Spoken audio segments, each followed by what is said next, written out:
There's the Ink Force Heroes How to Play video. Final, I'm making. So, without further ado, let's jump. Three different types of cards in Ink Force Heroes. There are troops. There are troops, spells, and arena cards. The difference is the symbol in the corner there. So like this one, arena card, it has that there. Spell cards have a little swirly, and then troops have, well, I'll get into troops in a second here.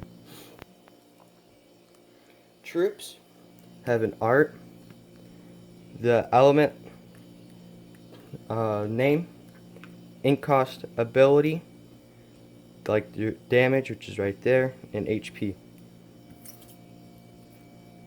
Spells, they just have the artwork, name, ability, ink cost, and the spell logo.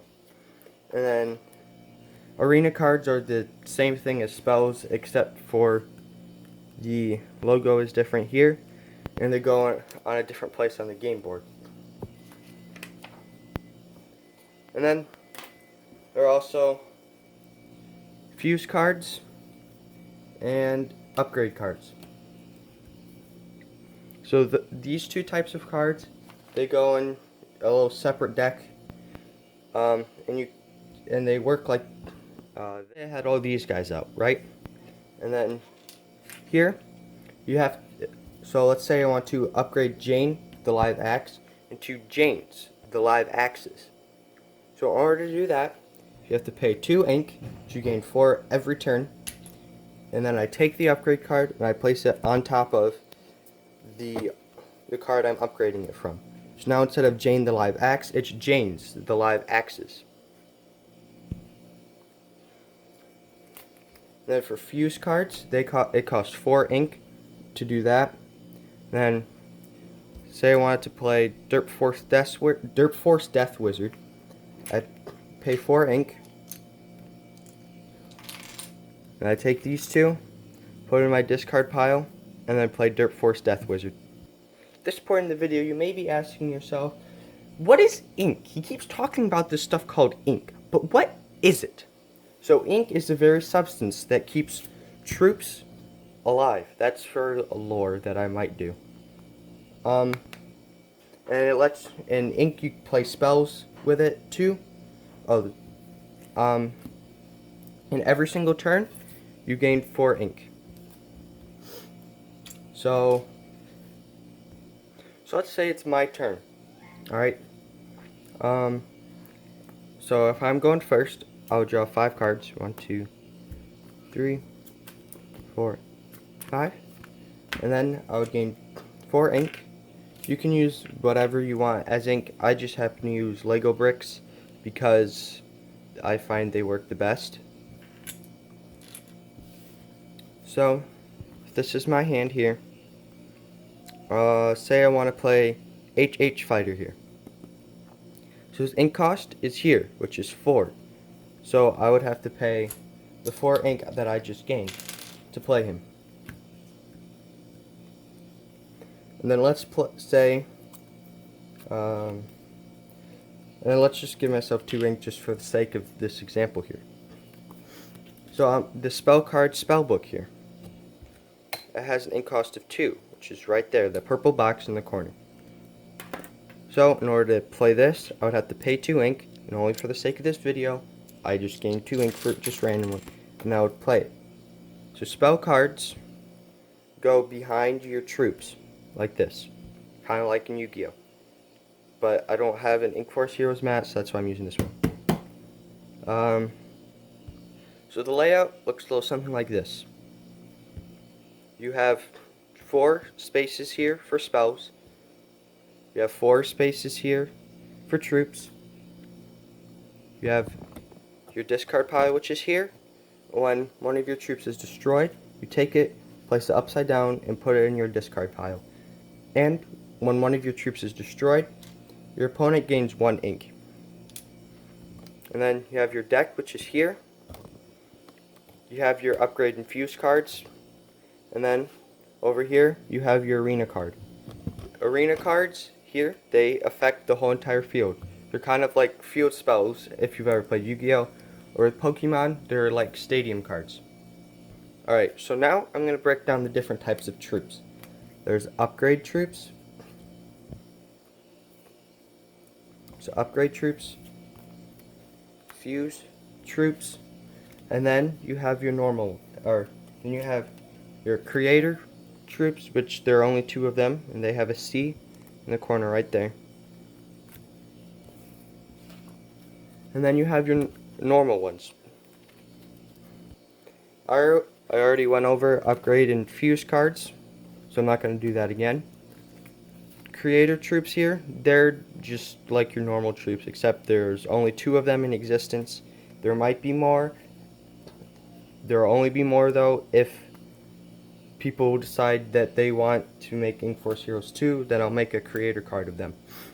So with troops, there's how many different? There's 7 different types of troops.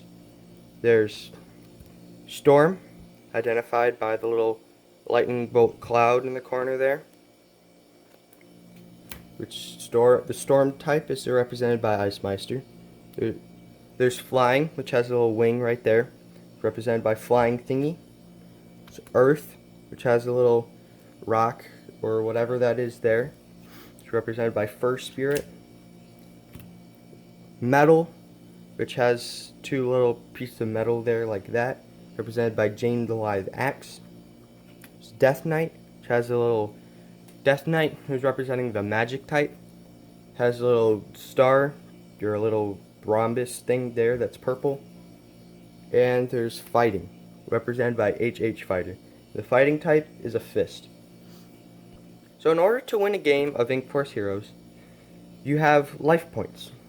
So each person starts out with 15 or 20 life points, depending on how long you want the game is. You can alter this if you're just, I don't know, you can alter it if you want to, but the basic game is usually played with 20. So you lose life points based on how, so I have 2 troops here, and my opponent has none. That's because I don't really have an opponent, so he has none. So, in order to, I'm going to attack directly with these, so I would attack with HH Fighter. My opponent would lose 4 life points, because the ink cost here is how many life points your opponent loses. So my opponent would lose 4 life points from HH Fighter. And then Death Knight here would attack for 6, so my opponent would lose a total of 10 life points. And then next turn, if my opponent doesn't do anything about it, then obviously I would win the game. Just say my opponent would win the game. If I did, I misspoke and I said I would win the game, because you want to try to get your opponent's life points down to 0. So let's just say that my opponent did have troops out. So I'll take HH Fighter here. So in HH Fighter, he has an ability. His ability is called HH. So creative. And it reads, gains HP equal to the ink cost of the troop to the right of this one times 100. So, to the right would be here. Death Knight has an ink cost of 6. So HH Fighter has 600 HP. And that is good. But anyway, so attacking. So, say I want to attack his Dirt Force Wizard with my Death Knight. Death Knight has a damage of 400, and Dirt Force Wizard has a HP of 450. If Death Knight went to attack Dirt Force Wizard, Death Knight would just die because the HP is not equal to or lower than the damage. But HH Fighter here, he can go and attack Dirt Force Wizard, and Dirt Force Wizard would be destroyed. And I would gain 1 ink. And then Death Knight can attack Jane the Lithe Axe, because the HP is equal to or lower than the damage, because Jane the Lithe Axe has an HP of 400 and Death Knight has a damage of 400. So Jane the Lithe Axe would be destroyed and Death Knight would still be on the field, and I would gain another ink for that. So your deck consists of 30 to 60 cards. And you can make your deck anywhere from 30 cards to 60. It's your choice. You don't have to make it be 30, you can make it be 31 if you want it to. That's your choice. So, that's just for deck building when I actually release the game on the Game Crafter, whenever that's going to happen. So like my deck here that I have just for the examples here in this video is definitely not enough cards to play. So to start the game, you would shuffle your deck. You would place it where your deck goes, which is over there. And then you draw 5 cards from the top.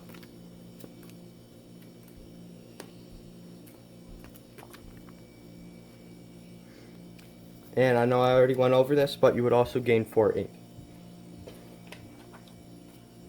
I already went over battling. Every time a troop is destroyed, the person who destroyed the troop would gain 1 ink. So, like these two attack here, his HP would be 0 because there's no troop to the right. And then Death Knight would destroy, and I would get an ink. Or if it was reversed, my opponent would get an ink. So, max cards you can have in your hand is, there's no limit. You can just have a whole bunch of cards in your hand. Yeah. So, there is a different type of spell card. There is equip spells. And those are identified by the little plus right here in the artwork of the card. And to play an equip spell, you have your troop here, and you're like, hey, I want to give Death Knight some water shoes. So you pay the ink in the corner here, which is 0, and then you take it and you equip it like that. You put it underneath your troop, and it's as simple as that.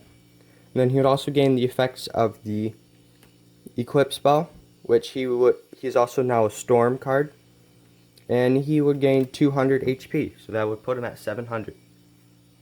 So when fuse and upgrade cards attack directly, they each have a different number of life points that your opponent would lose.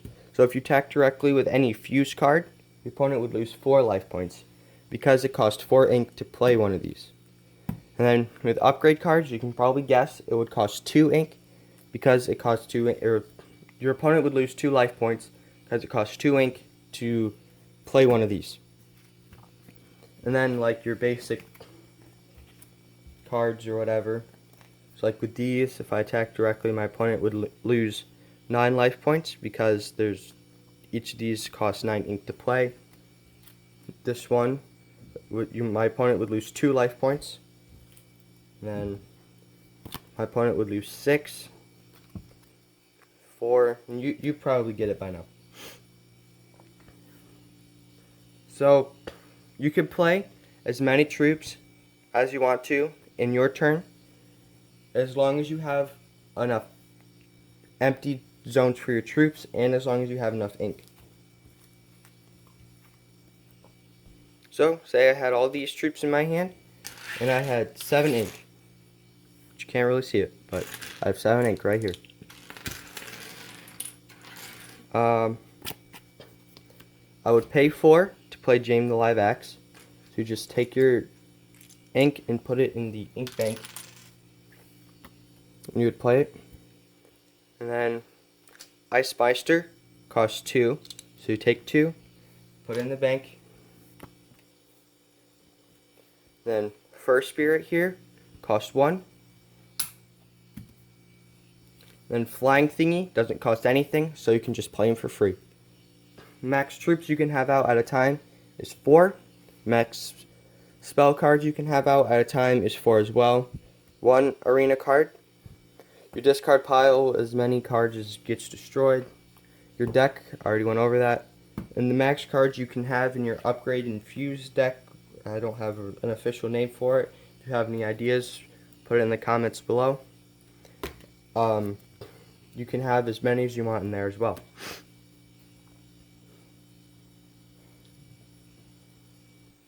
So in Ink Force Heroes, there are also archetypes. Those are like a group of cards that work better together than by themselves. And so far, there are only 3 sophisticated, I say sophisticated as like it has been fully established archetypes. So there's the plumbers, which they all have the name plumber right there. And it's not plumber, it's plumber. There are 2 B's. And then there's the paladins. The paladins troops all have the word, or the letters Aladdin right there, with the first letters of the type that it is from. So like Storm Aladdin here is storm type troops, identified by the lightning cloud in the corner. And he's also paladin, which is the Aladdin part. So there's that.